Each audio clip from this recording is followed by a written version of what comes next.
एक छोटा सा बच्चा था जिसकी जिंदगी बचपन से आसान नहीं थी। उसके माता पिता अलग हो गए थे, इसलिए उसकी परवरिश उसकी दादी ने की। हालात कठिन थे, लेकिन उस बच्चे ने कभी अपने सपनों को छोटा नहीं होने दिया।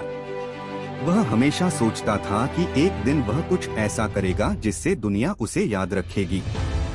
समय के साथ वह बड़ा हुआ और पढ़ाई के लिए विदेश चला गया। वहाँ उसने कड़ी मेहनत से अपनी पढ़ाई पूरी की। उसके सामने आराम की जिंदगी जीने का मौका था, लेकिन उसने एक अलग रास्ता चुना। वह वापस अपने देश भारत लौट आया, क्योंकि वह अपने देश के लिए कुछ बड़ा करना चाहता था। भारत लौटने के बाद उसने एक बड़ी कंपनी में सबसे नीचे से काम शुरू किया। उसने ऑफिस में बैठकर आदेश देने के बजाय फैक्ट्री में मजदूरों के साथ काम किया। वह उनकी परेशानियां समझना चाहता था और जानना चाहता था कि असली मेहनत क्या होती है। धीरे धीरे समय बीतता गया और एक दिन वही लड़का उस कंपनी का नेता बन गया। शुरुआत में कई लोगों को लगा कि अब कंपनी आगे नहीं बढ़ पाएगी, लेकिन उसने हार नहीं मानी। उसने साहसी फैसले लिए और कंपनी को नई ऊंचाइयों तक पहुंचाया।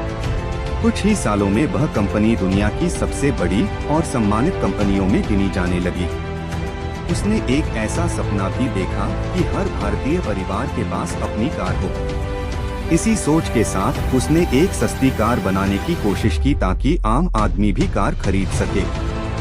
लेकिन उसकी सबसे बड़ी पहचान सिर्फ बिजनेस नहीं थी, उसकी पहचान उसका बड़ा दिल था।